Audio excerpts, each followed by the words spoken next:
Welcome back to the factor theorem, and this is going to be our last look at some examples using the factor theorem. So I've got two examples for today. And in this example, it's really the wording that might confuse you. So let me just walk you through. It says, find m so that 2x to the fourth minus 3x squared plus 2x plus m has a factor of x plus 1. Now, all it's really saying is we want x plus 1 to be a factor. And if it's a factor, then it has to have a remainder that equals 0. So really, this isn't too bad a question. All we're going to do is we're going to plug negative 1, right? Remember, you have to make this turn to 0. So you're going to plug in negative 1, and you know the result has to become 0. So we're going to solve that for m. So plugging in negative 1, and okay, so there's all the negative 1's plugged in, and I know the result of this, because we want it to be a factor, has to produce the remainder of 0. So pretty easy question. Once you get past what it's even asking, then it's actually not too bad. So yeah, we've got all these numbers here. And, 2 minus 2 is just canceled. So this negative 3, I'm going to add that to the other side. And what a nice little question that was. Okay? Despite maybe the way the wording is, in the end, not a bad question. So let's clear the screen and get right to my final example. All right. Now, leave enough room here because there's always a lot of work with these factoring questions. We would like to factor x to the fourth minus 3x cubed plus 9x minus 27. Okay? Well, we haven't done an x to the fourth yet, so I thought it'd be kind of good if we did. So first things first, we need as a list of contenders based on the number at the end. So there's plus or minus 1, there's plus or minus 3, and I think there's plus or minus 9, and that's just about the end of the list. So again, not that many. There are 8 numbers we would crunch through, and hopefully we won't get to the big ugly ones. So let's see if 1 does it for us. So that would be a 1, positive 1, then I get minus 3, plus 9, and minus 27. Did we do it? No, we didn't. Okay, so unfortunately the easy hope didn't pan out, so now I have to try negative 1. This would still stay as a positive 1, and then in here I get negative 1 cubed, which would be negative 1 times the minus 3, so that would be plus 3. Then this would become a minus 9, and then I have that minus 27. So any luck with this? No, unfortunately, no luck yet. So now I got to crunch through these 3. That's kind of my next easiest choice. So I'm going to actually write all this out because it's a little much to keep in my head.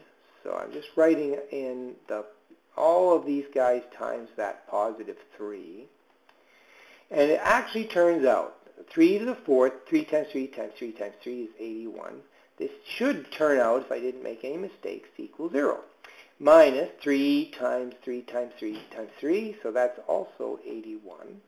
Then I have a plus 27 and a minus 27. You can see each of these wipes each other out. So yay, we did it. We found a factor. So I'm going to put it down here as one of our answers. Okay, or one of the factored binomials. 3 worked, so that means x minus 3 is going to be one of them for sure. So that's step 1. We've crunched our way through it. Now I got to go to step 2, which is I'm going to divide the 3 synthetically into the polynomial.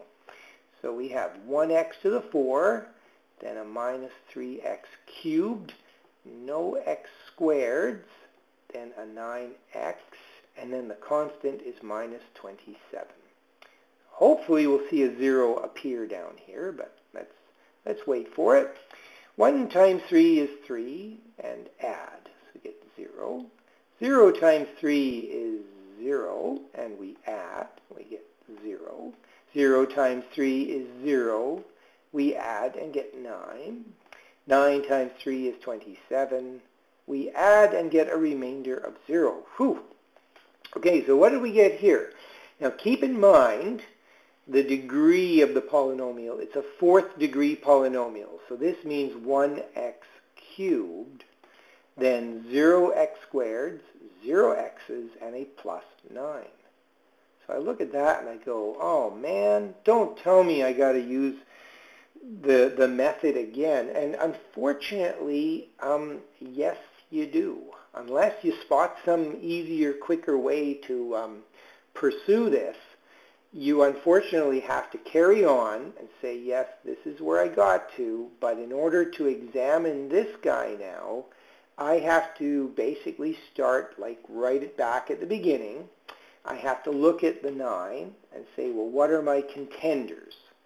Plus or minus 1, plus or minus 3, plus or minus 9.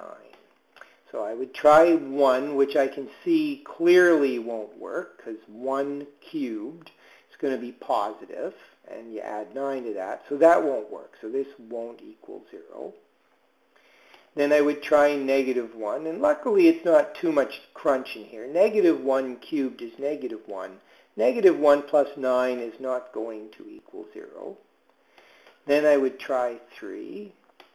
Now 3 cubed is actually 27, and 27 plus 9 does not make 0. So that's another not success.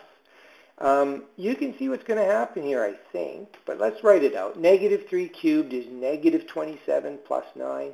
Well, that doesn't work either. Then I would be forced to try 9. 9 cubed is going to be big. I don't know what it is, but it's big. So it certainly won't become 0. And negative 9 cubed, that won't become 0 either. Okay, just a big negative number.